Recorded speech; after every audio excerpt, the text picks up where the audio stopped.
No,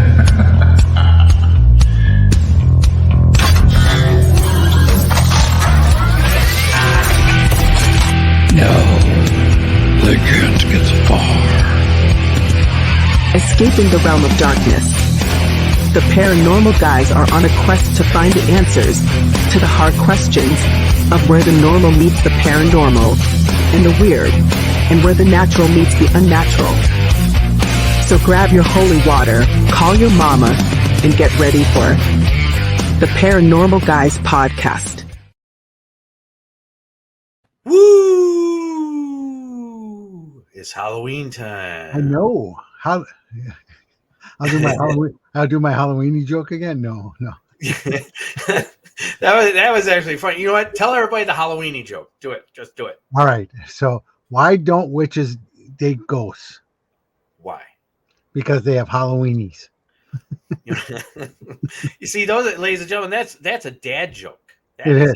a dad joke. That's a paranormal guy's joke. That's a paranormal guy's joke. From us to you. Halloween. Yeah, thank you. Touch them. So what's new, Scotty? Wow, no, I got a lot of stuff going on.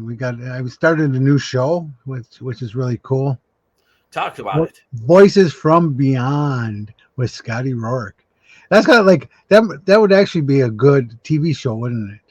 You know what? Actually, that would be like a good talk show. I could see you like running up and down aisles. You know, like Donahue. God rest his soul. Yeah. He just passed. Or I could be like Oprah. You get a coffin. You get a coffin. You get a coffin. Everyone gets a coffin. Everybody gets a coffin. Jump inside. Yeah, that would actually be good. I could see you, and I'm being serious, you having your own talk show. And I always wanted my own game show, and I've done that on the circuit for 10 years now already. I've done the paranormal match game. And I know there's some other people that are doing it now too that are out there, but I've done that for a long time, and we've done it at many conventions, the paranormal match game, where you know, just like the old match game with Gene Rayburn and everyone. Yeah.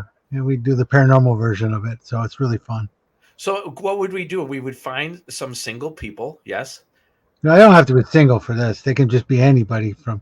So when we go there, we take the celebrities that are speaking at the convention. You take 6 of them, put them on a panel, and then you find people that want to play the game, and I read them the questions that my wife and I create. And Dumb Dora is so dumb. How dumb is she? You know, and just keep going. And then you try to match the stars, and then like one of the greatest prizes that I always gave away was Rice-A-Roni, the San Francisco treat. Oh my God, do you remember that? Rice-A-Roni, that's I did. And then I used to give away turtle wax. Yeah, turtle wax too. Wow. I gave away what we used to give away in the 70s. So yeah, it was a good time. I'm available for those. So if you're watching the show, you can contact me, and I do conventions, and I'll do the paranormal match game at the convention. I even have a banner with the cards in it and everything. So will you dress up in like a 70s outfit? I do. I have a red sport coat on and a paisley shirt, and yeah, it's pretty cool. You know what? I have the long microphone that's about this tall. You know. I think I have an idea for you. All right. I think maybe next year we're going to do the paranormal match game. Yeah, it's fun because we've done it like we could do it here at the Paranormal Guys too. We can do an online version. I did one during the pandemic. We brought one out where I had Scott Grunwald, who rest his soul, he was there. I had Scott Tepperman in there. I had Tim Miley, who we've had on the show. Yeah, very nice guy. I've had who else was? Robbie Thomas from Canada, the psychic medium from there. Rosalind Bowen, who at the time got married. She was on Ghost Hunters Academy. Who else did I have? But we did an online version of it, and we had guests come in and do it just right here in the Zoom. So we had the Zoom boxes, yeah. So it was fun. I put that on my Facebook, so that's out there if you guys want to go back a little bit. I just reposted it because I watched it in the repost, and I laughed my ass off. It was so funny. We should actually. So I actually, now that you're talking, dude, if I could put it in a program and we could present it. I got an idea. We're going to talk about this later. All right, we'll talk it off the air. We're going to talk about this later. Voices, well, my other new show, Voices from Beyond, Right. it's a great thing. It's at the Lake House Bar and Restaurant in Edgerton, Wisconsin, and there used to be a hotel there. Now it's a restaurant, and there used to be apartments upstairs. The basement's haunted, so it's a really cool place. So I'm working with a group, and what we're doing is we're doing paranormal investigating there. So we break the group up into 4 different groups for the evening. One group stays with me for a class, and what I do is I'm teaching my mediumship class over all the lessons. So our first one that we did was I did on protection and meditation, because that's where everybody has to start in their development. Okay. After that, then every other show that comes in, you get the next step on. So it's kind of fun there. So I teach classes during it. And then after my hour class, then you go and investigate for an hour. And then you go to 3 different locations. So groups are moving around all the time. We're having different gear everywhere. It's exciting. Not only do you get to talk to spirits, but you get to actually learn how to talk to them yourself. So yeah, it's a fun show. It's exciting, and we got Voices from Beyond with Scotty Rourke. So yeah, nice, dude. That sounds like a lot of fun. That definitely should be right after the one that Dan Aykroyd hosts. Oh no, yeah. What was it? Was in the Ghostbusters where he's like, and tomorrow. Oh no, that was Bill Murray. But Dan had Bill Murray? Yeah, Dan had a real one here on what is it, on Discovery or something like that. He really had it. You know what? I never even got a chance. I can't find it. Oh, we'll talk off air too, because I watched all of it. It's amazing. Man, he now you want to talk about a knowledgeable individual. I actually know a person who he's going to be able to have him on his podcast. I said, man, I'm so jealous. So he's going to buddy my Here's Bob. the thing. If you know a person, you better get that person to know the person, get that person on to know person on this show. Yeah, I'm going to do my best. Yeah. Well, can we imagine if Dan got on this show? We would just do a whole night dedicated to Dan. Yeah. Reels of Dan.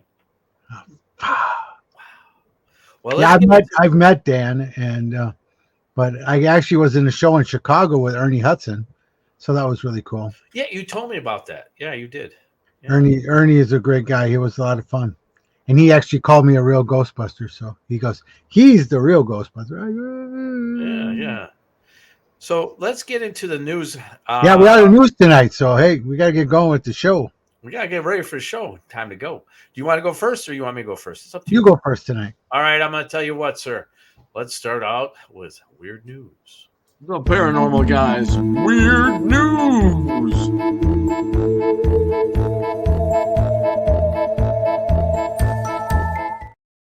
So, Scotty, I have this lady, sister, nun.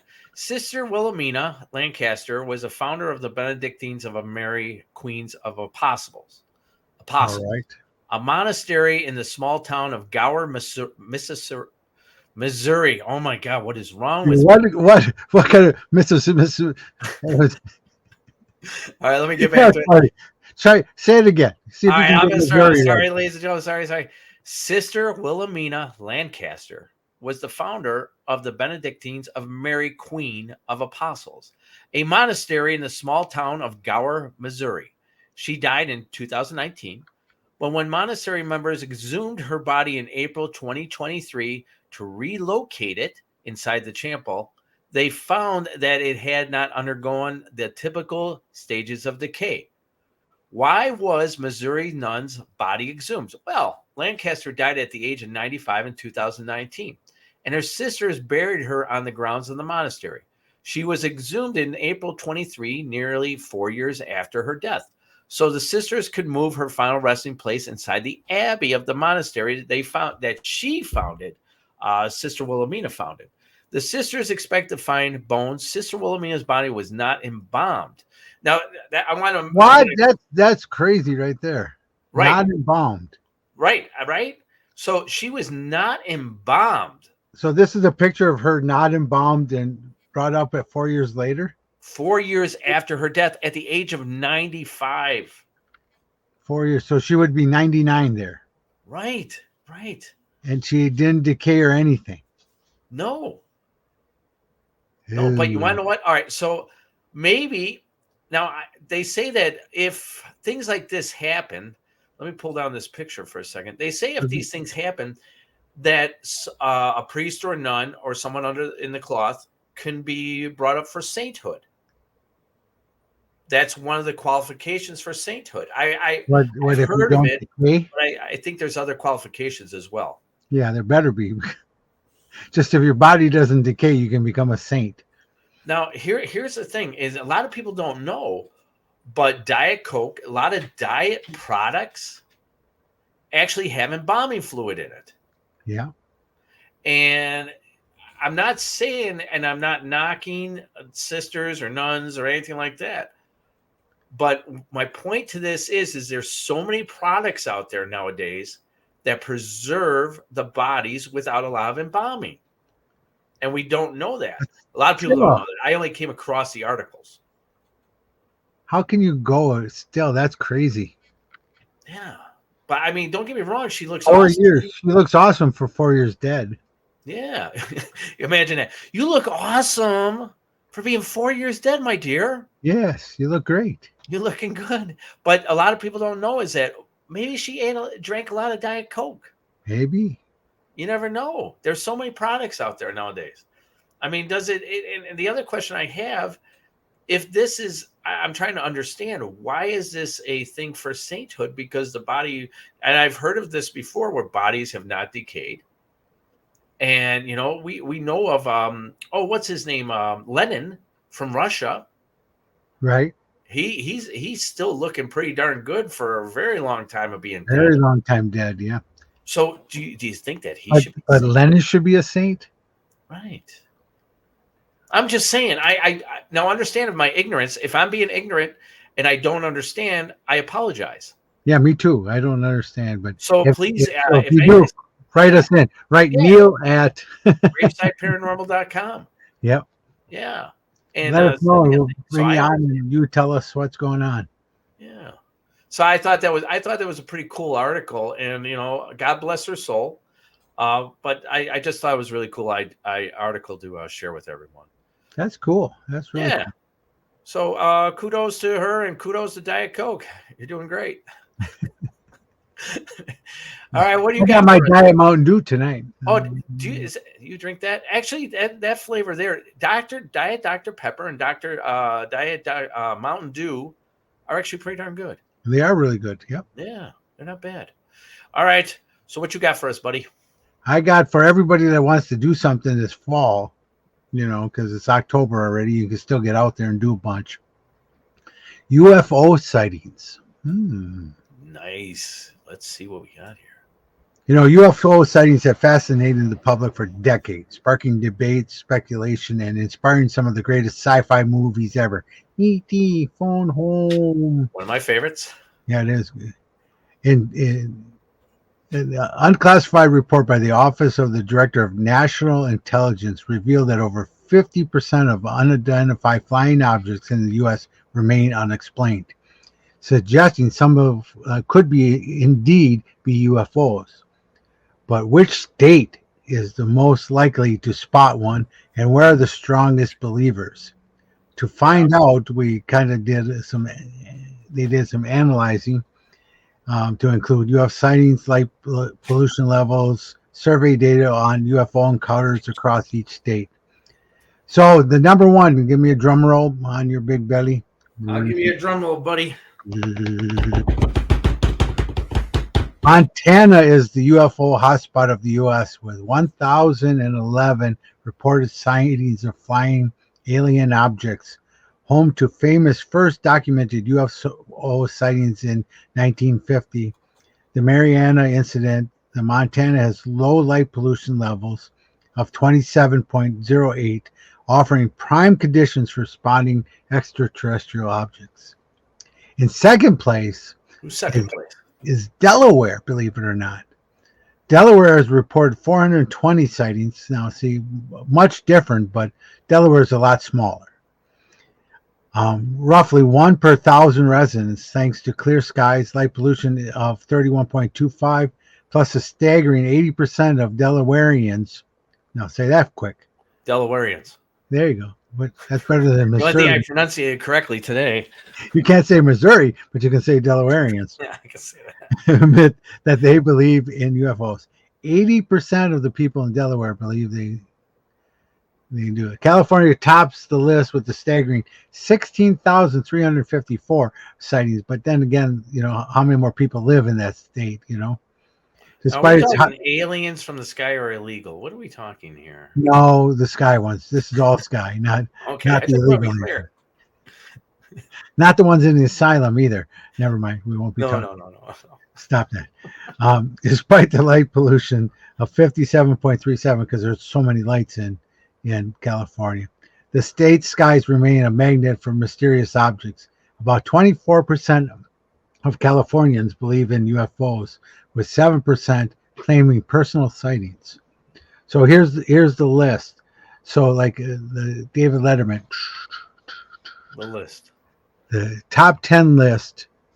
Here's the top 10 list of states. I already gave you 2, but at number 10, Washington with 7,268. Wyoming with 418. Indiana, Gary, Indiana, my home sweet home. Wow. With 2,744. Missouri, 2,800. Florida, 8,366. Now, that's a lot for those, the older generation down there seeing them. New Hampshire, 1,203. And 4, Mississippi. See, that's what I thought you were trying to say before. Missouri. Yeah. You're getting Mississippi and Missouri messed up. But yeah. Number 3, California. Number 2, Delaware. And number 1, Montana. I'm surprised that Wisconsin or Illinois is not in there. Yeah, I mean, because just right outside of Madison here, there's a town called Belleville, Wisconsin. Yeah. And Belleville has, that's the home of Duluth Trading, too. They're out of there, too. But that town actually has a UFO days, and they have a UFO car that's parked outside one of the farms. But that's where they had a big sighting once, and so that's why they have UFO days there. So. Okay. Well, I like that. I that's interesting stuff, dude. I'll tell you that. Yeah, Massachusetts by far is the most obsessed with UFOs out of any state, though. So. All right. So if you're in those states, go ahead. Or if you want to travel, here's a good place to travel. Go out there and look. California this time of year is warm. You're starting to get cold. Yeah, it's gonna be it's Wyoming's still good. Florida's great. California. Why aren't we hearing about Vegas? I don't know. Yeah, because they're too drunk there. Well, they might be high. Yeah, I don't know the last time you went to Vegas, but I go to Vegas every year, at least twice a year. I've never been to Vegas. Dude, seriously, you've never been to Vegas? I've never been. We're going to talk about this offline. Okay, yeah, I've never been to Vegas. I need to go to Vegas. I need to take you to Vegas. See, and now I can't go. I mean, I haven't been there, and now all the buffets are closing. Dang it. Yeah, dude, buffets aren't like they used to be. I know. That's why I'm sad. That's why I kind of not going. I'm like, dang it. All right. Well, listen, ladies and gentlemen. Brie's up next, though. Brie and Nick are coming up. Olde World Paranormal. They have so many titles. Yeah, I just call them Brie and Nick. Just Brie and Nick. That's why it should just be Brie and Nick. Like, I was looking over all their stuff, and they have so many titles that I don't know which one we're going to be using today. So we will question Brie and Nick. Yeah. So next, Brie and Nick. And as always, ooh. If you're on the hunt for some captivating podcasts about the supernatural, paranormal, aliens, or anything that'll send shivers down your spine, the Paranormal Guys Podcast has you covered. Find them on various streaming platforms, and don't forget to check out them on YouTube channel at Graveside Paranormal. Happy listening, and boo. Hello, Scotty. Boo, boo, boo, hoo. All right, Scotty, we have Brie and Nick tonight.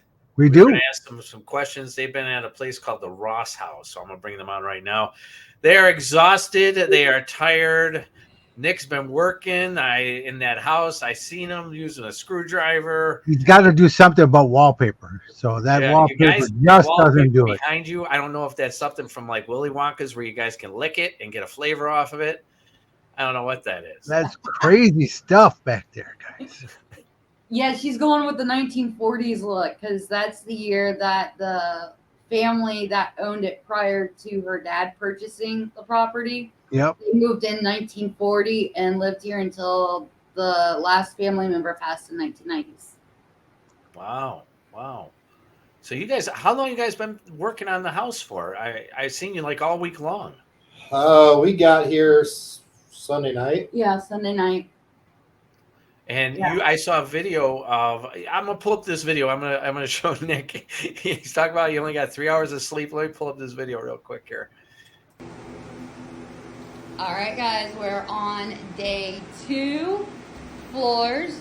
How you feeling, babe? Old. Very old. Well, you're still sexy.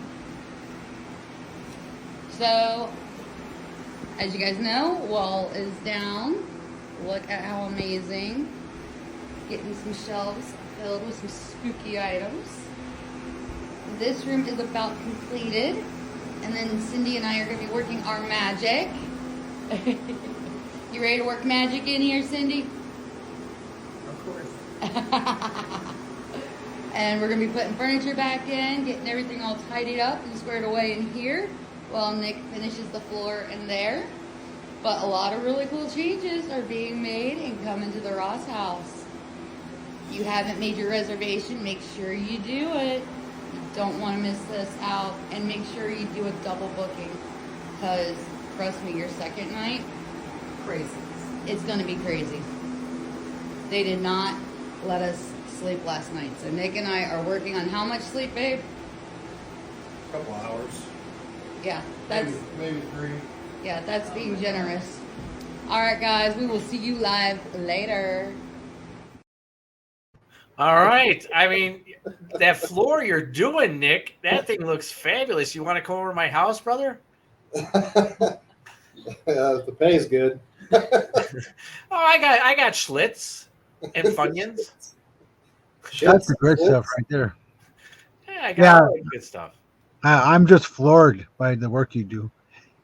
Dad joke. Good job, Dad Scotty. joke by Scotty Hey. Rorick. So why don't witches dig ghosts? Oh my God. Why? Because they have Hallowienies. Oh. Yeah, that's the third time he's told that joke.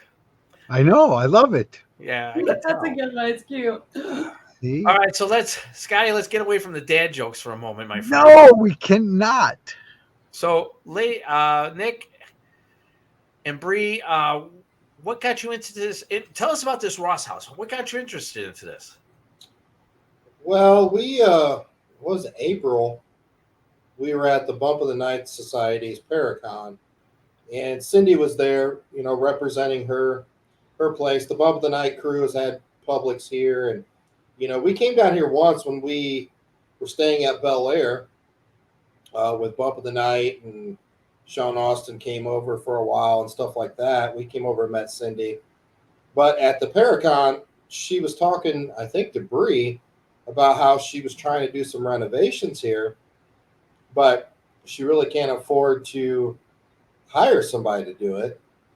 And so Brie came over and said something to me. So I walked over to Cindy and I said, Cindy, if you get all the materials, I said, I'll come down and help you do this stuff, just paying it forward type of thing. And so we were able finally to schedule this week, with our schedules and Cindy's schedule to come down. So, we first went to Virginia to meet a buddy of ours at an event Saturday night. And then we drove from Richmond, Virginia to here. And then we've been here, tore down a wall, tore out the flooring, put new flooring in, trim. And then she had enough flooring left over. She went and bought 2 more boxes. So we decided this morning to do the kitchen. So I did the kitchen all day. And it's just nice. I'll be honest with you, we would not do this for everybody. but Cindy is an amazing person, and she has a wonderful location, and it's affordable. She doesn't want to raise her prices. She just wants to make enough money to keep it afloat, Sure. and stuff like that. And to me, that puts tugs at my heartstrings a little bit. So yeah, I mean, Yeah. Good for you. I mean, that's awesome that you do that. That is totally cool, dude. What's paranormal that's going on over there? Yeah, tell us. Bree, um, Bree's paranormal. yeah, it's fun spending a week in a haunted location when you're a medium. Let me tell you.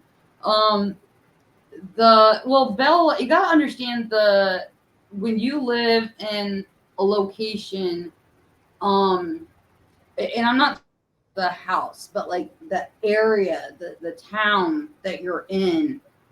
When it's, I always tell people it's the history that makes the haunting. And depending on what type of history you have can depend on what you have going on in the area or even in just a single location. Bellaire is Southern Ohio. We're literally right across the Ohio River where we're at from Moundsville, West Virginia, where everybody knows West Virginia Penitentiary is famous, Sugar Shack. Is one of the rooms there that's, consistently locations of that area that's consistently talked about. But, 3 blocks down from here is also the Bellaire house. Now, Bellaire is known for its Native American history. Mines, coal mines ran all through Ohio is one of the big industries of Ohio is the mining industry. A lot of people think West Virginia, but, it's in Ohio as well, same with Pennsylvania. And there were some pretty massive coal mine fires that happened. So Ohio was also instrumental on the Underground Railroad.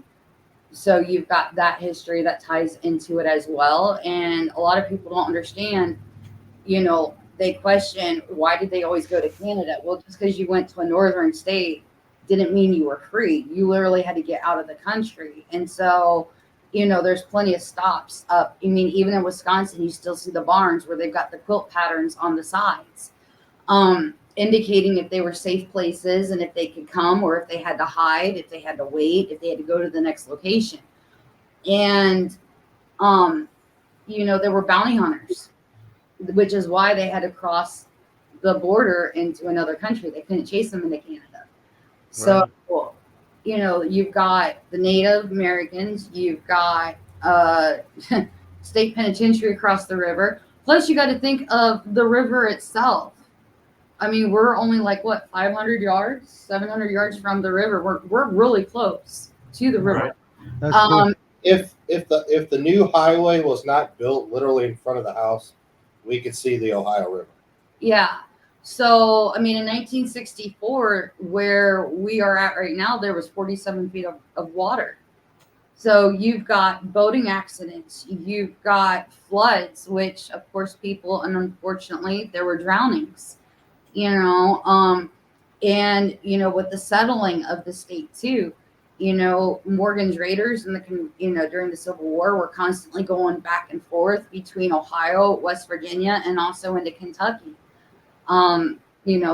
There's so much built up history in Southern Ohio, and also that flows over into West Virginia, into Kentucky, that it's created a haunting.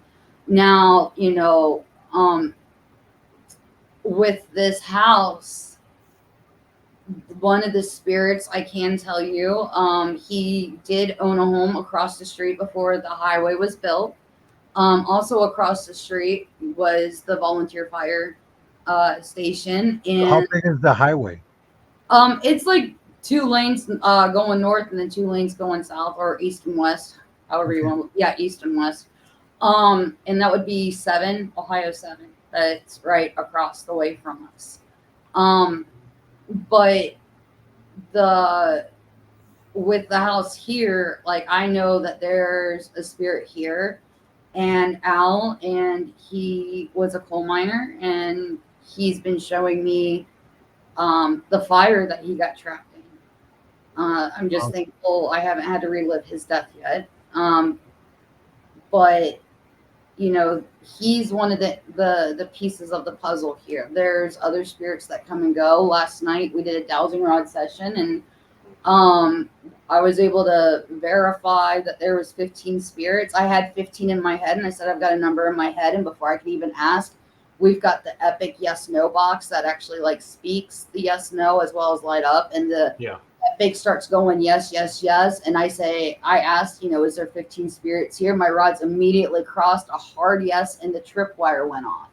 So it wasn't just what I was hearing in the rods crossing, but we were getting confirmation through other pieces of equipment as well. Cool. Awesome. So hey, so does the coal miner have a daughter? Oh Lord. Just ask it for a friend. No, but he's a nasty MFer. We'll just put it at that. He's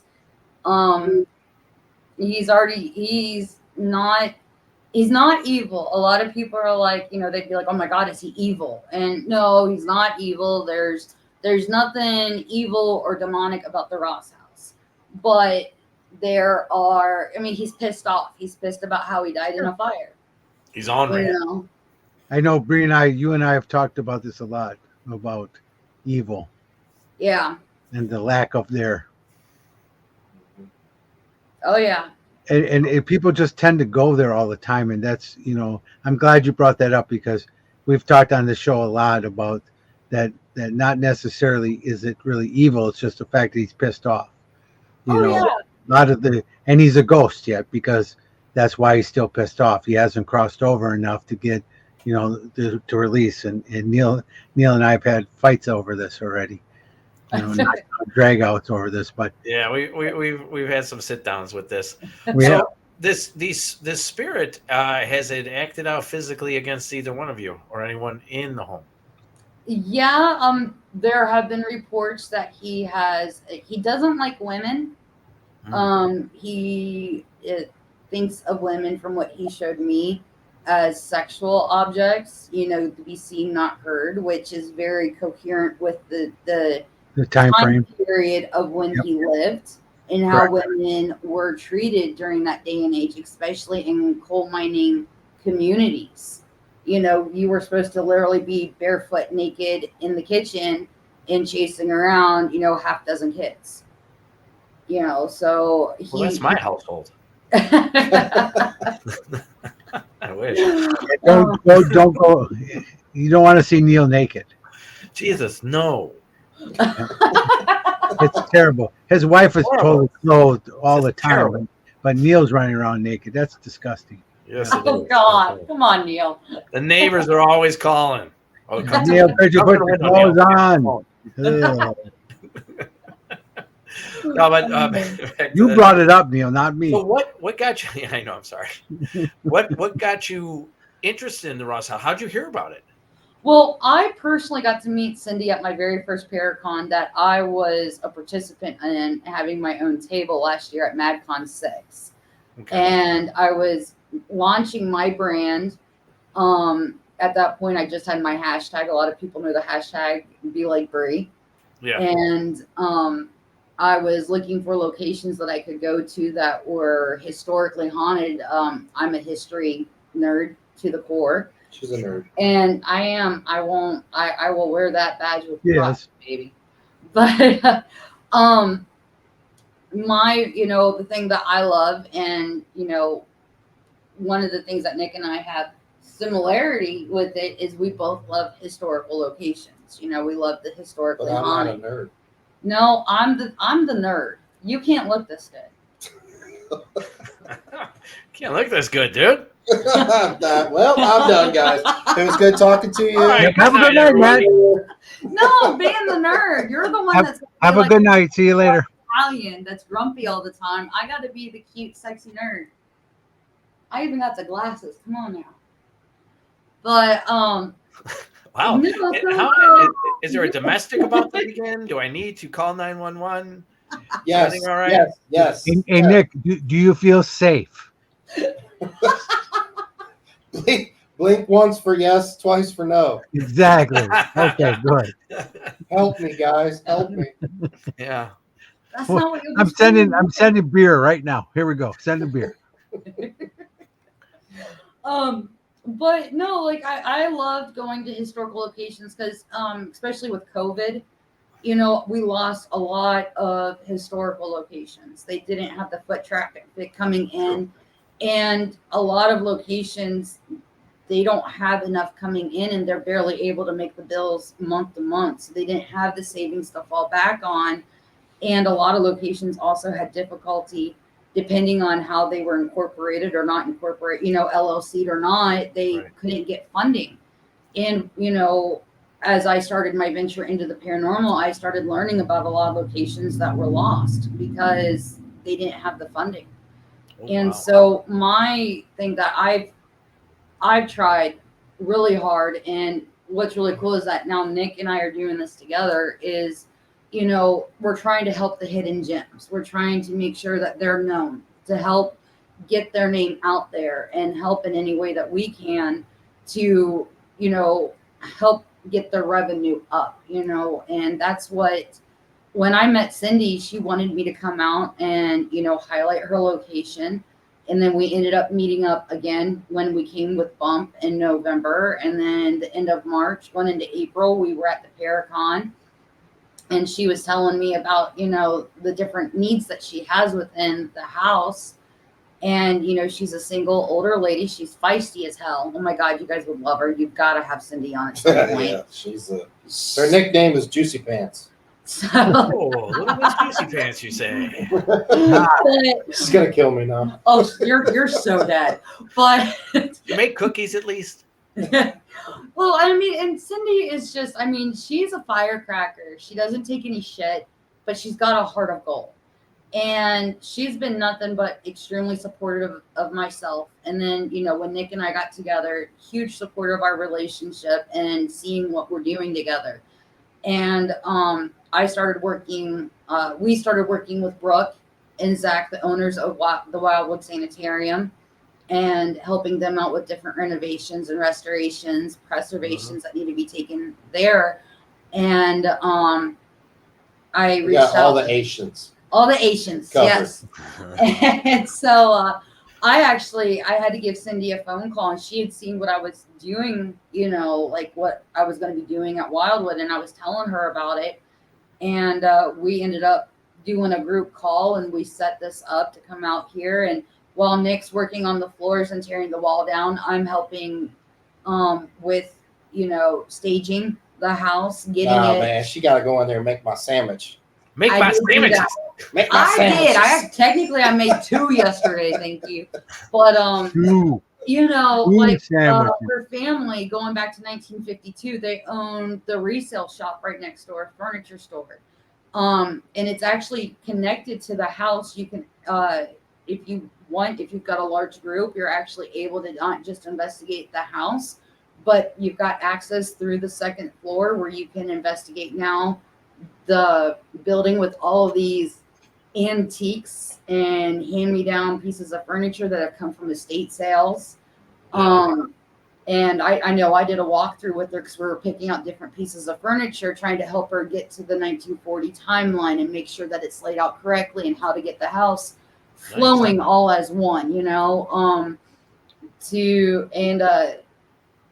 There were definitely pieces in there that, you know, had residual. There was one table from 1960. I kept hearing 66. I kept seeing the fishbowl in the middle of the table where they were throwing the car keys in. Are you saying that table's old? Are you? Well, no, I'm just giving the age so that way you understand. That table is younger than me, so stop. By 1 No. year. Old. No, but the fishbowl. Hey, a Nick, lot of people, you are if I nice. say a I was fishbowl, being nice. I'm being nice, but like now in 2024, if I say you've got a fishbowl on your table and you're throwing your keys in it, people are going to be like, what the fuck are you throwing? Sorry. What are you throwing keys Lord, there we for? go. We're out of here. What are you throwing keys into the fishbowl for? You know, so if I put a date on it, then people can go and research and go, oh, it was one of those parties. You guys chose this. You wanted us on the show. I have That's the How's whole- this You like? did. here. I'm surprised that's the only F-bomb so far. Just so you know, I have to We are notate 20 the time, minutes and Bree, 42 to seconds edit. He has to put a bleep bloop bloop bleep on. Something over my mouth. Yeah. So, Nick, this question's for you. So now you're rehabbing the house and you're doing this. Have you noticed any change in the environment, as in paranormal? You know, has anything happened? Yeah, Sunday night when we got here, we didn't do anything. We were really tired. We went right to bed. No, we did a small investigation, so we set a baseline, but it was like an hour. Well, I mean, it's renovation stuff. Oh yeah, we didn't do any we renovations. didn't do anything Sunday night. I mean, we went to bed, we slept, blah blah blah. Now after Monday night, we went to bed, and it was a different story. It was. We went upstairs. We both looked at each other. Was like, this is different. It is extremely heavy up here. And we were both exhausted. I mean, I was ready to pass out.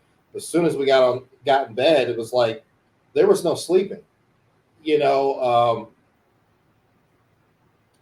I got my shirt got like tugged a couple times. Do you know, like when you walk up to somebody and you're like this, Yeah, but you don't touch them, but you can still feel it? you feel that someone's there. That's what I kept feeling when I'm laying in bed. And then we had a big box fan up across the room, and you can hear it, like the muffled noise of it, like being muffled, and you wouldn't feel the airflow. Like somebody standing or walking and like Walking pacing, and then past they the fan. walk Wow, in that's front of cool. That's cool. And it got to the fact, I don't know what time it was. We eventually fell asleep. Bree got up to go to the bathroom, and she didn't come running in, but she jumped in the bed. She's like, babe. She wakes me up, and I am completely drenched in sweat.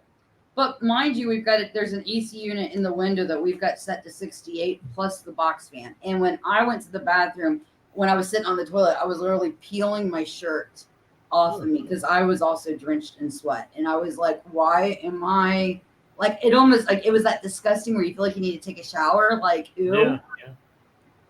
Yeah, so I mean, it was a totally different vibe. And I can't tell you how many places we've actually slept at, as far as haunted locations. Mm-hmm. And I'll just go to sleep. Like, I'll have no issues with it. I mean, I'm used to living in a house that has activity. But the second night here at the Ross house, holy crap. Now, did you have to take down a wall? I thought I saw in one of the videos that did you remove a wall? Yep. Yeah, so the wall that I took down was not original to the house. So for a brief time, this house was like an escape zone. Okay. So this was it was a fake wall. So they had built it at some point and covered up where the little curio cabinet built in. So I tore that down for them, but Yeah. Like, does it have a and even basement? last night was crazy. Like last night was like I had to go upstairs for something, and we still had a while to go to bed, and I just kept my mouth shut.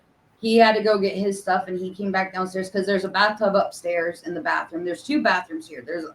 And they're both full bathrooms, but one only has a bathtub and one has a shower. And so he came down, took his shower, and I walked into the living room after he got done, and I was like, "So how did upstairs feel?" And he was like, "Oh, it's heavy." I was like, "It's worse than last night, though, isn't it?" Like, because when I went up, I was like, "Oh, hell no!" It felt like, like when you're. it was at some point, I don't know if it was last night or the night before, we had forgot something downstairs, and she's like, "Hey, babe, will you go down and get it?" I was like, "No." She's like, "You're going to make me go get it?" And I'm like, "Yep." Yeah. Well, because it was like, it was very, as a medium, when you've got a lot of spiritual activity, it can be very overwhelming. And I'm still learning how to deal and process and work through the overwhelming and just be like, whatever, and continue on. But when I ended up running downstairs to grab it, but it was like they were all crowded in. Like it felt like being in a crowded store, and that in like last night, it wasn't just like crowded store. It was like your Christmas shopping on freaking Christmas Eve at Walmart. I gotcha. Like So- it was just like, oh, Let me before this escapes my mind. Let me tell you a story about last night. So last night, after the end of the night, it was probably like 11 p.m., 11:30. So we hop on TikTok. We're doing TikTok live, and the chats were asking Brie to do an Estes session. And so she's in front of the camera. We have 2 different tripwires. We have equipment all over the floor. it's lit up by like the 4th of July. And I'm talking to both chats, and they're asking questions, and I'm repeating them. And she is amazing at it. Like, she's across the room, blindfolded, noise canceling headphones on. She's answering the questions that I'm asking, and I'm asking the main spirit why I said, why are you so mad? Why are you pissed? And he kept referring to the outsiders. Well, come to find out, like, more questioning, there was 5 spirits here that's normally here, but there's a lot of outsiders that are here because we're here. Well, mainly the Brie's here. And I said, well, if you're so mad about it, you guys just push them out. And guys, I swear to you, maybe 15, 20 seconds later, Brie goes, I just heard a door slam. And it didn't dawn on me at first, but a friend of ours in the chat goes, the spirits just pushed him out and slammed the door on him. Right. Wow. Interesting. And I'm like, huh, that's pretty cool. Makes sense. Okay. Yeah. Carry on before I forget that. No, I mean that was cool. That's very cool. It's been phenomenal. And I mean, wherever I go, a lot of people would be like, oh, it's the taxi cab theory. You're just bringing people with you. But what people don't understand is that when you're a medium, you're not bringing people with you. You're drawing the people to you. Because you're a beacon of light and you're somebody that can see them. You can hear, you can communicate. And they're looking for somebody who, they're tired of being in people's faces like, hello, I got a message for you. Or they're going, McFly. McFly. Right? Yeah. So, when a medium shows up, you're going to have spirits running at you. And I mean, when I was doing the dowsing rods, I had a 17-year-old teenager who was he was murdered, and it was execution style come through. I kept seeing him, and I kept hearing his age, and I kept hearing how he was killed, and I would ask the questions, and it was like not only would the dowsing rods immediately do the hard yes, but it was like every device in the room would light up, responding and validating what I was hearing and what I was visually seeing. All these people were just coming in, and it's like they might not even have a message. They just want to know that they're seen, that they're not forgotten. Like, hey, you can see me. Tell people my story. Nobody knows how I died. They just think I'm missing, or, people have forgotten my name. I'm Carl. Like, somebody named Carl was coming through, and I kept seeing a man with like 2 young kids standing in the doorway, and come to find out the man was like, I'm Carl. So we'll leave our TikTok live running while we go to sleep, and we have a lot of people that will watch it for hours, watch the equipment, ask questions, trying to get interaction through there. So we had some people the night before were asking questions, and they came up with this guy's name, Carl. We're sleeping. Last night, this person goes, ask Brie about Carl. And I'm like, I have no idea who Carl is. So Brie's doing the dowsing rods. And I said, is there a Carl here? Dowsing rods. Instantly. Epic box. Yes. So it's cool. A lot of people, we get on TikTok live to have fun and interact with people and investigate with the people. But it is really cool to see that the people in the chat asking questions where, to the spirits in the house, and the spirits are interacting with them through the phone. Right. It's really cool, to be honest with you. Now, are you guys going to be staying there again tonight? We'll be here tonight and tomorrow night. We go home on Friday morning. So, like, we'll be going after we get off doing the podcast with you, gentlemen. We're going to take our showers, put our pajamas on, and we're going to throw equipment out and go live again. You saying I stink? Now, how many floors is there? There's 2 floors to the house, right? Well, it's got a full basement as well. But, so yeah, so technically there would be 3 floors, and the basement here is so cool. Like, It's got a 9-foot ceiling in the basement. Yeah. Wow. The floor is actually cobblestone, like the old bricks that you would see on like the old cobblestone streets, like the old bricks. And the family that owned the home previously, they did a lot of like canning, like food canning. And there's still jars in their canning room that are like full of like different vegetables that were preserved, and like all their canning equipment still down there. Some of them, it's kind of questionable. They look like a can of eyeballs, maybe a can of testicles or something. But Some pasta. I'm gonna send them. I'm gonna send them to Scotty so he can figure it out. Yep, I'll eat them. I'll be good. He eats. You know that he eats possum testicles, right, out of the can. I do. Yeah, that's what he does. Delicious. That's gross. It's gross. Only in Wisconsin. He throws cheddar on it. They look like cheese curds. They do. Yeah, that's what You they just would. throw them in a deep fryer, pull them out, and Oh god. Deep fryer. Why would you deep fry and waste the? because I was making the reference to cheese curds. Like you just throw a piece of cheese in the deep fryer and pull it out. What? We'll have to talk because cheese curds you don't go in the deep fryer too.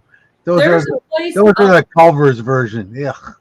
The There's regular actually, cheese curds are just great right off the top. You skim them when they're cooking, and then they squeak. yeah, now those that's squeaky cheese, but like the deep fried cheese curds, there's actually a bowling alley I went to in northern Wisconsin, like a little bit north of Green Bay, She went to a bowling alley, yeah. and Yeah. I went there for a Almost tournament. all the way up the north. And North. up the north. Hey there. Yeah.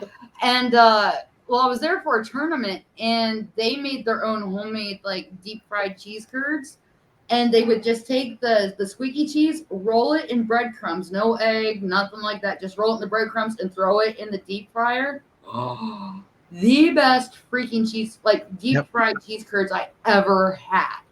Oh my god. They're good if you like deep fried. I mean, I just like squeaky cheese. I love now squeaky cheese Paranormal is Guys fun. Cooking Channel. I love me some good We squeaky. should be doing this, man. We should be doing Paranormal it. Guys Cooking Channel. Yep. We need to branch out We need to branch out, dude. I get like sponsorship. with testicles and cheese curds. Awesome testicles. Yeah, that'd be good stuff. Hey, so I got an experiment for you guys tonight. All right. Yeah. I want you to try something. All right. Make sure when you guys go to bed tonight, close all the doors, but I need you to just take a piece of string, like yarn or whatever, and put them in between all the doors so that if they open and close, you're going to know in the middle of the night, you'll see the string on the floor. Oh, okay. So the family that owned this house before Cindy's father purchased it, right?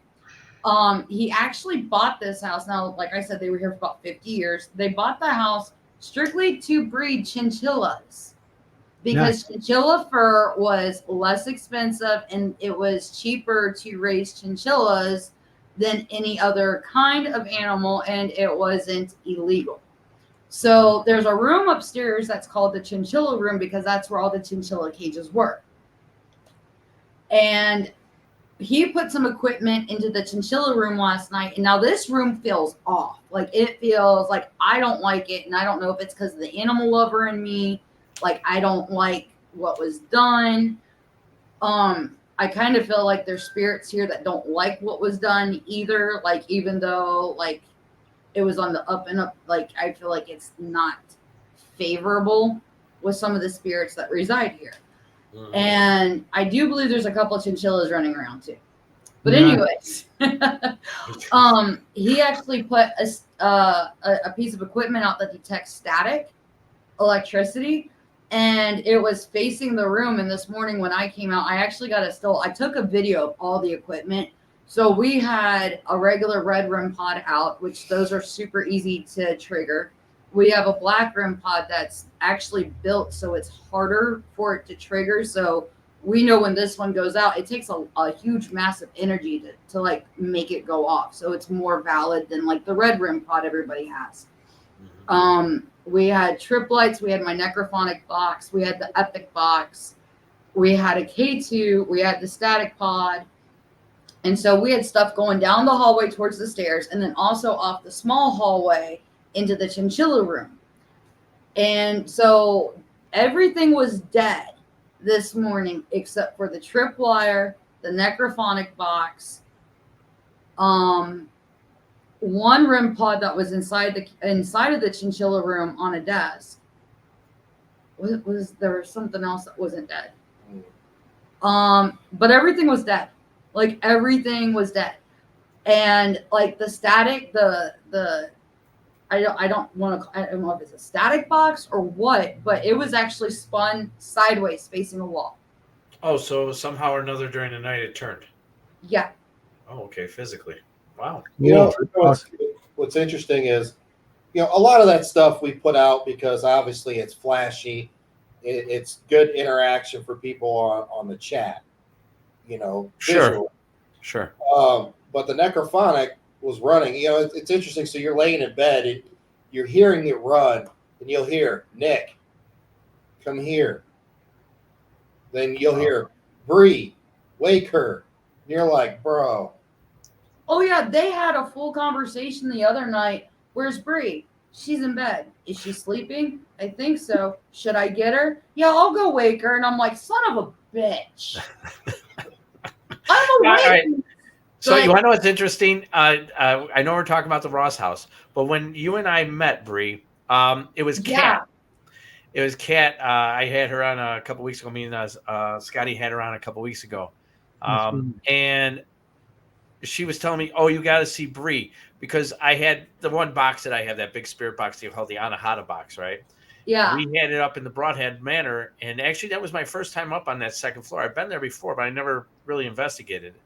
And it kept saying your name. And actually, I didn't know who you were. So Kat says, Brie was up here. It keeps saying Brie. It's very familiar with Brie. And then the minute that you and I came down there, and then Nick came over, all of a sudden it started saying Brie again. Yeah. It was weird. It was weird, man. Yeah, the spirits at Broadhead, I've got a connection with them. I've made a connection. We've spent the night there 3 times now. We've spent 3 weekends there. 3 weekends there. Yes, we've spent 3 weekends there. And we did the show Remotely Paranormal there. It's interesting. It's like you form a bond when you stay somewhere frequently. I get it. I heard, so I know my name gets called, and it's interesting because it's like, I was even talking to Nick about this one night, and I'm like, how do we know when somebody's name's getting called that it's like, a lot of people are like, oh my God, it's got to be a spirit.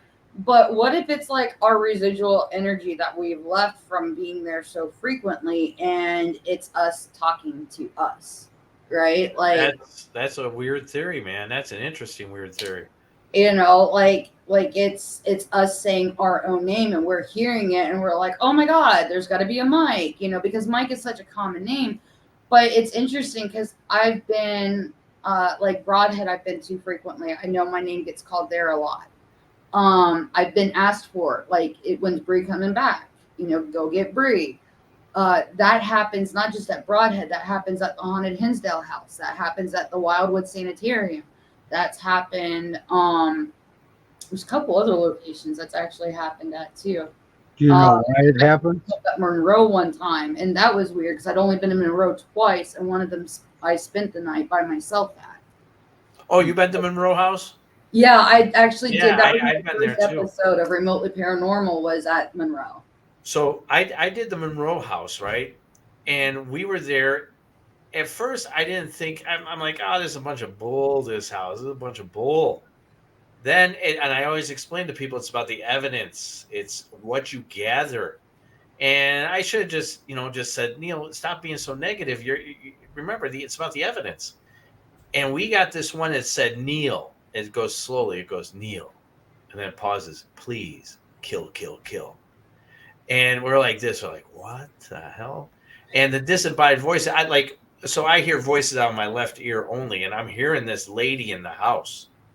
And we have this thing called a bionic ear. And it's picking up her voice. And I said, there's a girl talking to me. And sure enough, everybody else was able to hear what I'm hearing. Wow. That Monroe house is, man, that place. So actually my tour company is doing an overnight thing with a guy by the name of Pete Christ. He's going to be doing tours for me in this October. So it's that place of, I the way I label it is, it's that next level for people who are investigators. If you're not, go ahead. Sorry. No, here's the thing. So do you know why they call your name? Me? Yeah. Or Neal? No, both of you guys. okay, why? Well, when a spirit has the ability to talk with somebody and get their message out, and you're respectful enough to spend the time with them, whenever you're there, they're going to want to come back and see you, because most of the time you're not crossing the spirits over. You're just working with the spirits that are still there. So when you come back, they go, okay, here's Brie again. Brie was really cool to me last time. I'm going to talk to Brie again. Right. I want Brie to come back. So that's what happens. Or Neal doesn't think it's haunted. Well, I'll show him. All of a sudden, Neal, it's haunted. Kill Neal, kill everyone. Right. But that's what happens, and that's what spirits do to us. Is they always come up. People always go, "How come the spirits always come to you?" I said, "Well, because I talk to them, and they know they can talk to me, and they know that I'm going to give the message the way they are telling it. Right. And I'm not changing and making it scary or making it something different. I'm giving exactly the story that spirit's trying to tell." Right. And when you show respect, like a lot of people are just like, they go in, and this is the one thing that really upsets me is with the weekend warriors. They go in and they're going for the thrill. They're going for the chase, the scare, the jump, and oh my God, I'm out of here. It's evil. They're going for all the wrong reasons. They're not looking at it as you're walking into somebody's home. You are going into somebody's home. Would you want somebody to walk into your home and be like, turn this light on, and you jump? I mean, you're going to look at that person and be like, you can kiss my fat, like, no, I mean, you need to show respect. And, I think that, like, in your case, Neal, like just what, Scotty was saying, when you're doubtful, and they know that you can hear them and they've got something that they want to share, and because spirits will speak with specific people. I've walked into locations and spirits are like, oh my God, hi, Brie, blah, blah, blah, blah, blah, telling me, about their day, or, this is my name. And then they shut up and they just look at me and I'm like, yeah. More? Yeah. And they're like, my story's not for you. And it's like, no. Yeah, I get that. So it's like, not for you. Yes. Yeah. And so I think, like, I don't like when people go into locations and they end up being negative, about it. Like, they're not getting all the bells and the whistles. And the Monroe house is one of those where it is, like, I believe, like the next level investigator. Oh, it is. Because you've got to have patience. You've got to have respect. Yeah, you're right. You're in Monroe and you have no respect, that house will go dead silent, no pun intended. Like, you will get nothing out of it. I look at it a little differently. Like, especially like the Ross house, Monroe house, Wildwood or Hinsdale, something that is a house, a smaller location. Like, for me, my mindset is I'm not going to walk in here, pull out all my equipment and like force it out of them, or do the paranormal investigative research style. No, I'm going to come here. I want to stay a few nights. I'm going to act like that this is an Airbnb. I'm going to get comfortable. I'm going to watch the TV. I'm going to do this or that. We're going to cook something. take a shower. I want it to look normal to them. Get Because comfortable. odds are, if you come in here one night, they're going to look at you, and they're like, no, I'm not doing it. But if you stay multiple nights and they get to know you, and they're more apt to open up or having spiritual activity or this or that. I agree with that.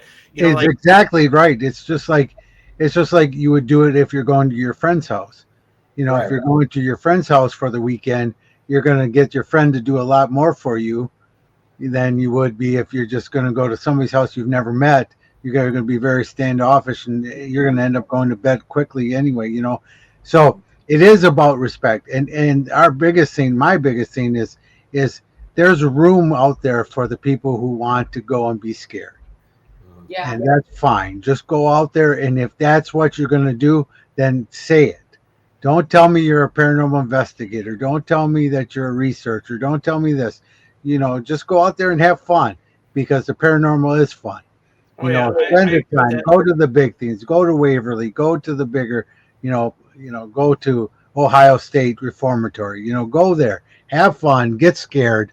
But know that that's it. But when you go to these other people's homes and these other things, know that the spirits there want their stories to be told.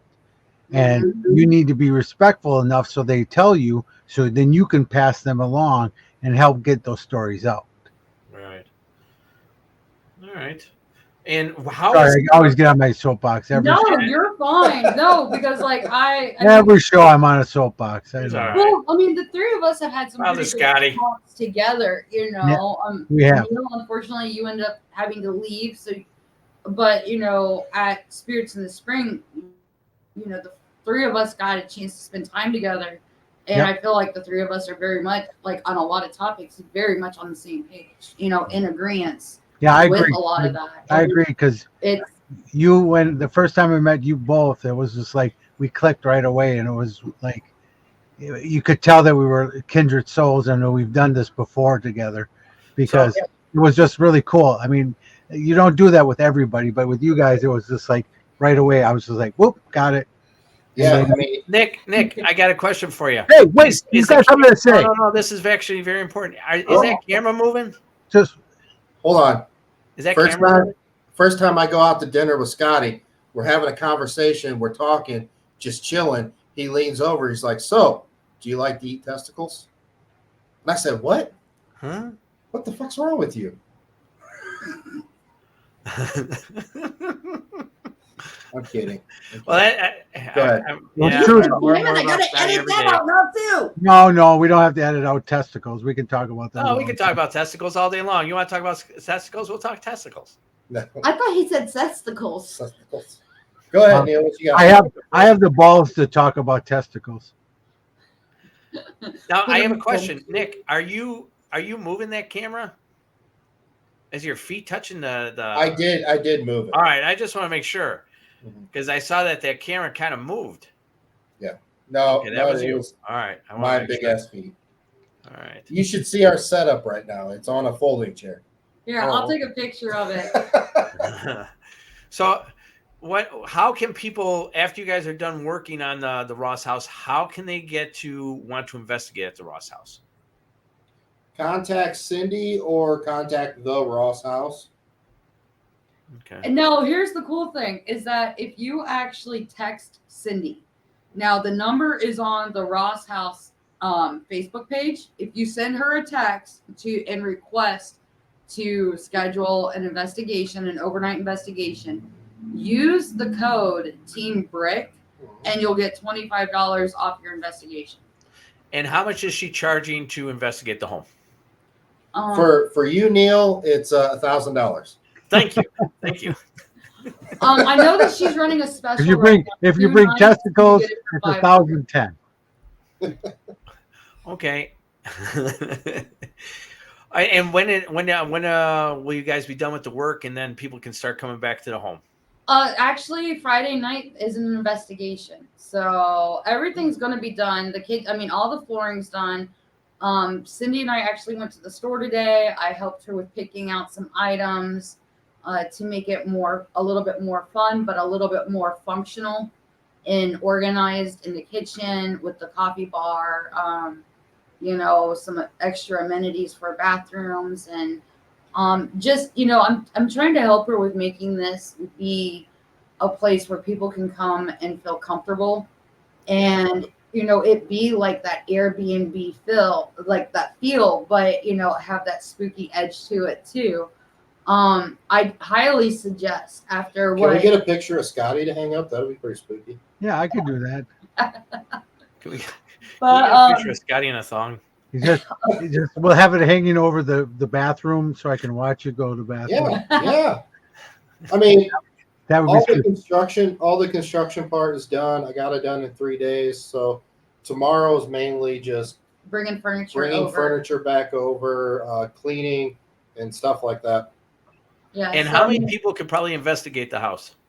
I would say no more than with this being a home. It's a 3-bedroom home.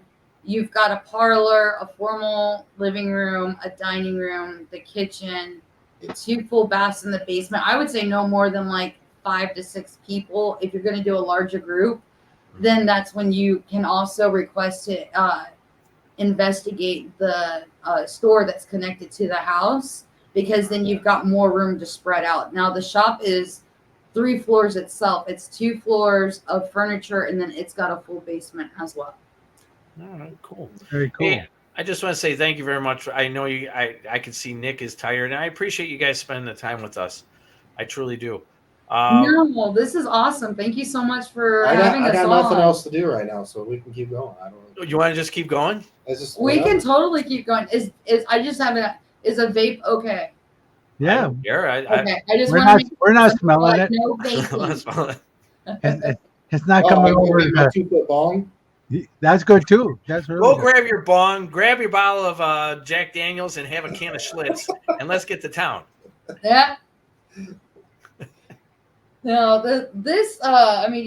we can keep going. I'm completely fine with that. Well, actually, we only take up to about an hour. We don't. Oh, hold on, that's my hour.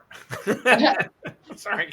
No, you're fine. The only thing I would suggest is that if people do come, you're going to want to book, especially in a home location. And I don't think a lot of people understand this. When you're in a location that's got that, it's small, it's more of a home. I mean, and that includes the Wildwood Sanitarium, the Haunted Hinsdale House, the mysterious Monroe House, Ross House, the Bellaire House. I mean, I can keep going with other Estate, Neal Manor, McIntyre Villa. I mean, Whispers you can only stay till 4 because the state of Indiana, if you go later than 4 a.m., then they'd have to have like a hotel license, so you got to be out by 4. But anywhere where you can stay overnight. Now, you stayed at the Whispers. I'm going to tell you, that was one of my first ever places I ever went to was Whispers Estate. People keep giving those people mirrors, and I don't think that's a really wise idea because people open up things that they don't know nothing about, not that I knew. But the thing is, that house there is legit. Yeah. Whispers is, I've only been there once, and I got invited by Riverside, Iowa Paranormal, Indiana branch, and then Vipers Paranormal was there as well. Nick had an event that night, so he wasn't able to attend with me. And the week leading up, the week for a full week, I was having dreams and visions of the house, and I was like looking out now I've never been to Whispers. I'd never seen any pictures of Whispers, so I had no clue what I was seeing. And I described it to Nick, and somebody else that ended up going had made a post, and I was like, oh my god, our post, like, I didn't say anything publicly about what I saw because still learning my gift and my dreams and different visions and what I'm seeing, because I used to never remember my dreams, and now I do. Once I went through my awakening, it's like now I dream almost nightly, and I might not remember in full detail, but I'll remember certain aspects of the dreams. But this dream, I still remember it full on. I was standing at the window, and I was looking out, and there was a tree to my left, and there was a crow in the tree watching me. And then when I turned around, there was stairs that went downstairs. And then like the dream faded out, and then but I saw it again, and each time that I saw it, the crow was getting closer to me. And then what was interesting was the person who had publicly posted about their dream was very similar, but except their crow was disfigured and it actually was attacking them. And so when I went and I was on, what was that, the second, that would be the second floor in the back in the servants' quarters. That would be the big window that I had my hand up on and I was looking out at the tree. And when I turned around, it was the servants' stairway. And I was like, oh my God, this is it. It was crazy. And I think that was the first location where like I mean, I've seen spirits, and I've been able to connect to them, but they sat me and another person down in the front parlor room and they were like, Brie, have you had a chance to like see what you can get in this room? And I'm like, no, I've walked through it, but I haven't paid attention to it. And they were like, well, go sit on the couch and see if you can pick anything up. And I'm sitting there for like just a couple minutes. And I'm like, oh my God, there was a fire. And he was like, yeah. And he pulled the door, like he had me come over and he's showing me the pocket door where all the charred wood is going up. And he's like, now, can you tell me what happened with the fire? And I was like, yeah, there was a little girl. She knocked a candle over on the tree. I said, she passed away. Yeah. And he was like, yeah. Like, it was a really cool experience for me. And I feel like the whispers would be, I told Nick I want to go back, but I'd like to go back with it just being like me and him. So that way I can fully appreciate whispers, because when you're there in such a group environment, it's hard because you do have the taxi cab theory coming into play with people bringing in their own stuff, their own personal demons or their own little hijack, and plus people bringing in all those damn mirrors. I do not agree with what they're doing there. I really do funny not. Funny story here is, before you guys came on, we do a new segment and we were talking about a new event that I have going on, which is every fourth Thursday of every month at the Lake House in Edgerton, Wisconsin, where I'm doing classes and we're doing investigating, and and what was really funny is everyone says, oh, there's a lot of activity in the women's bathroom. So the first time I ever went in there and did my investigation there, I walk into the women's bathroom and there's 700 mirrors in that room. And you can sit, there's a mirror behind you and a mirror in front. So every stall looks at another mirror and there's mirrors on the side. I mean, let's create a portal from hell, everybody and their grandmother to come and have a party in the women's bathroom. And that's what it was. And that's why it's so active, is because you're inviting it. You open the whole thing up. You put mirrors upon mirrors, mirrors in front of mirrors. You're going to scry right away. You're going to get all that activity happening. And then you wonder why the bathroom is so active. Yeah, I don't agree with that. They keep donating mirrors all the time to that home. I actually, Tony Sabowski, a friend of mine, he went out there at the beginning of the year and they changed that attic where they have mirrors on the floor now.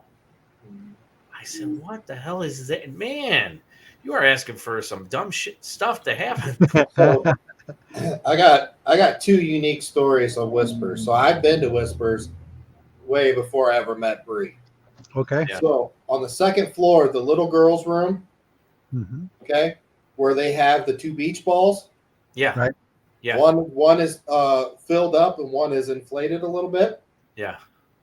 So we're doing there. She's doing the tour for us, and across the hall is that small room, and that's where you go up to the attic. You know what I'm talking about? Right. Yeah. Oh, yeah, I know. So we're standing in that room, and she's explaining the room, and all of a sudden, there's only four of us. All of a sudden, we hear pop, and then something hit the floor. We all looked at each other, like, no flipping way. So we walked back across the hall. The one that was deflated a little bit, you heard somebody smack it, and it flew across the room. Cool. Wow. And then when we were on the tour, the lady, I don't remember her name, she was talking about in the basement. She's like, they don't like Ouija boards down there. They'll throw them, blah, blah, blah. And I'm like, okay, I got to see this, So we go downstairs with the Ouija board. And, me and the other person did our session. And then The other two people get on there, do sessions, and Ryan goes, "Do you know who this guy is?" And boom, yes. What's his name? It starts spelling my name, but not only did it spell my name, so my first name's Nicholas, but it's spelled really funky. But it spelled Nicholas the correct way. Then it spelled my middle name. Then it spelled my last name. No, come on. My whole flipping name. And we're all looking at each other. I'm like, okay, you could probably debunk it if I was on there with another person, blah, blah, blah. But the two people that are on there, shot in the dark on getting my first name, but nobody knows my middle name. That's crazy, dude. That's really crazy. You know that closet where all the little boys' cars are and stuff like that? Yeah. So I'm big about doing experiments every place I go to. So what I do is when I go into places like that, I think about the time period. In the time period, majority nobody had like internet or anything like that. So you tell stories, right? Mm-hmm. So I told the story to Three Little Pigs.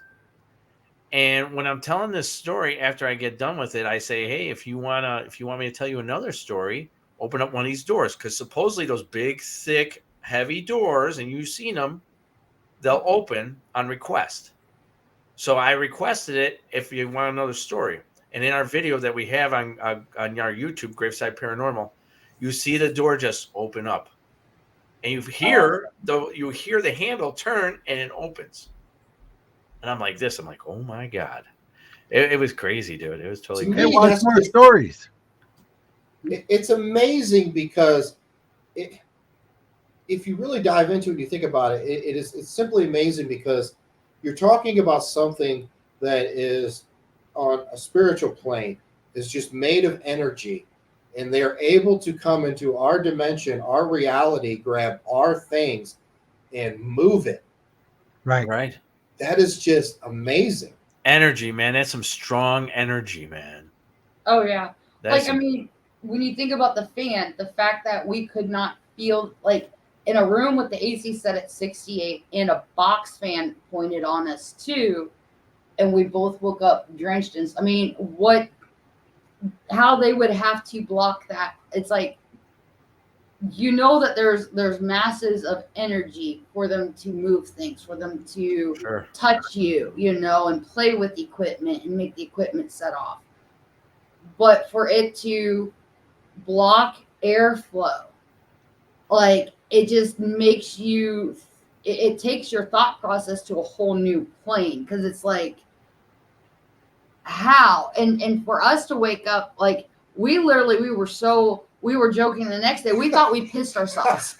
I'm like, we weren't even drinking. Wow. I got up and like my shorts are all wet, and I'm thinking, man, did I just piss myself? I mean, we were like drenched. I just have a liver quiver. We were drenched in sweat. Yeah. And there's only a thin comforter on this bed and a thin sheet, a thin fitted sheet on the mattress. It's not like it's heavy bedding in any way, shape, or form.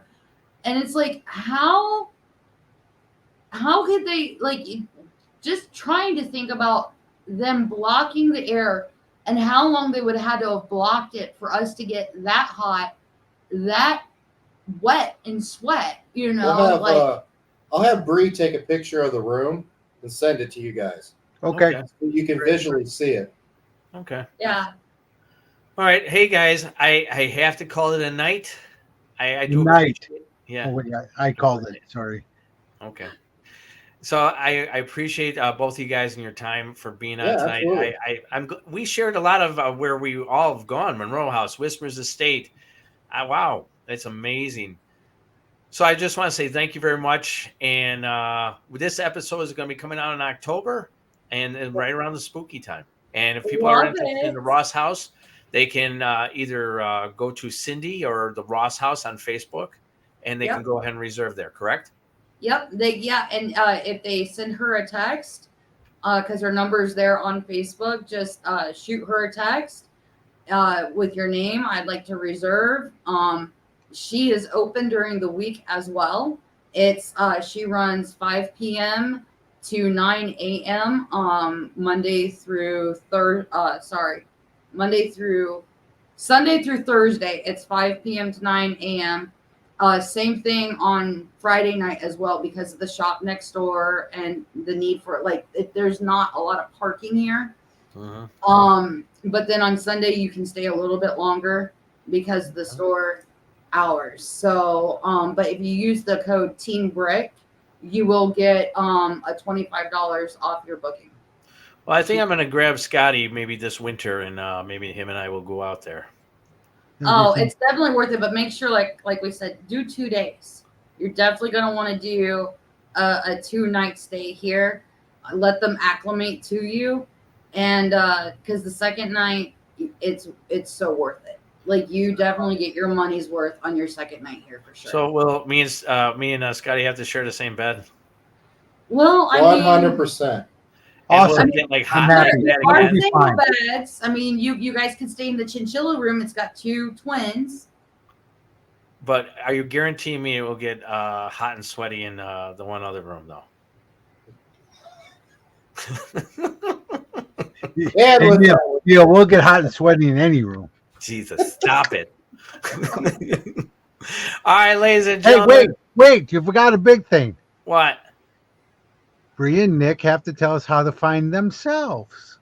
Oh, I'm sorry. Pardon We've me. been talking about the Ross house all night. Tell us So how about can they get a hold of for you, God's Nick sake. and Brie?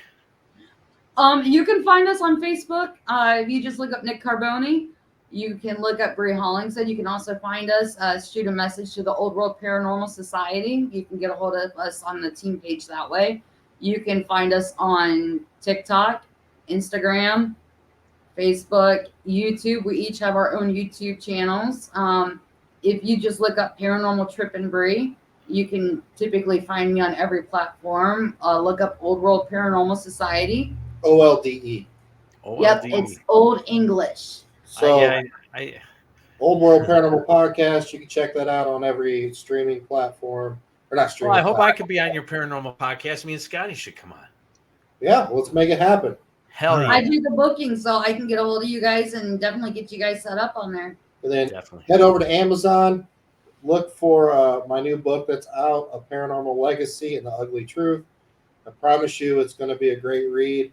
It gives you some insight on this crazy paranormal world, and I don't leave out any. He spills all the tea. Nice. He spilled. I had to write a really good legal disclaimer.